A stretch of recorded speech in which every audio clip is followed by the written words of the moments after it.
Hello, my name is Anna Guy, and I'm going to give you an informative speech concerning bullying. How many of you have been bullied or have been involved in an act of violence at school? Bullying is considered a form of physical and verbal abuse that can create long-term effects on youthful victims, according to the National Crime Prevention Council. Also, it is an intentional aggressive behavior displayed by a child, teenagers, a group against to another individual who is not bigger or popular and becomes his or their target. But what is a bully?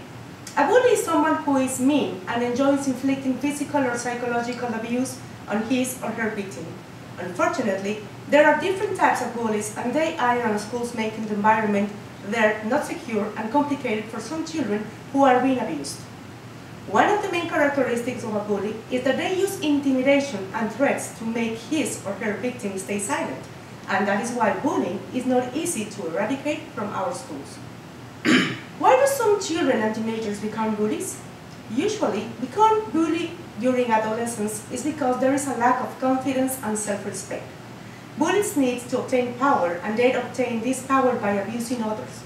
Also, they think that they can release their anger as a consequence of them living in a violent environment in which there is no adult supervision or support.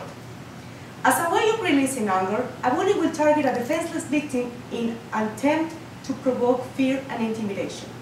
A bully is being bullied at his or her home, and as a reaction, he or she will do the same thing at school, making it a vicious cycle that never ends until police or court intervention is required.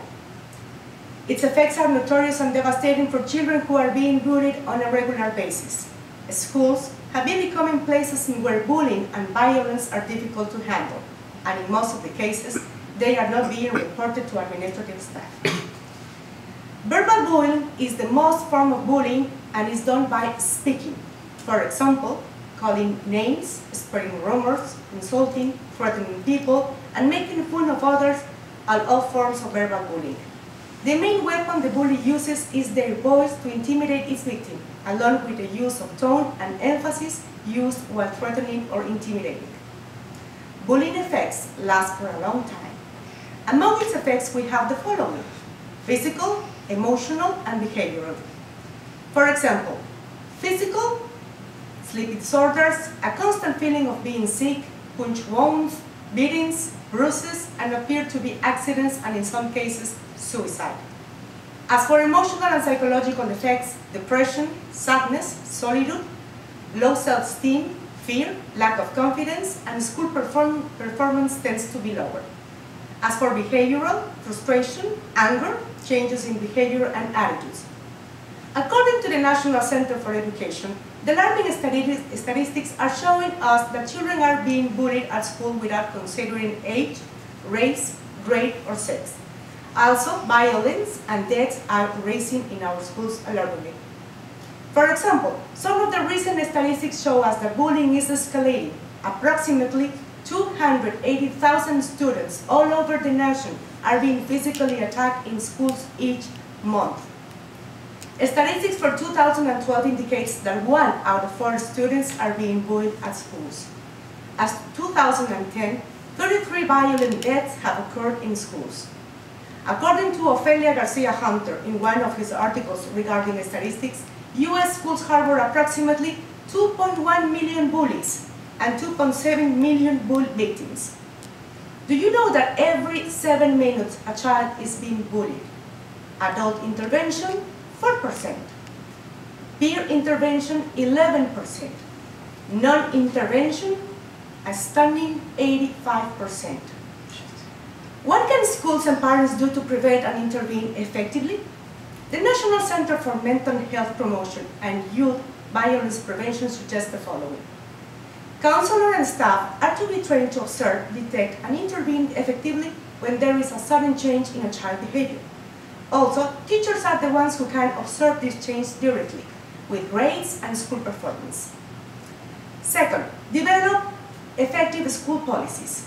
Even though there is an anti-bullying law, it is not known by many of the parents nor the students. Addressing to this law will make the students know about bullying and its consequences. If signs like the ones described before are present in a child or a teenager, as a parent, you should intervene and seek for help provided by a psychologist or a counselor. A child and teenager are not supposed to be depressed, and they shouldn't be unwilling to go to school. If those signs are present, it could be the first sign indicating something is not right. If there is a bullying case that you know of it, don't hesitate to report it. Administrators and school police are available and ready to intervene. Don't suffer or let somebody else suffer in silence. In conclusion, bullying is an intentional and continued aggressive behavior that manifests through physical and/or verbal abuse. Its effects are devastating and can change a young life permanently. By understanding that bullying is not an acceptable behavior and is not to be tolerated at any level, we can prevent it and save our children to become victims.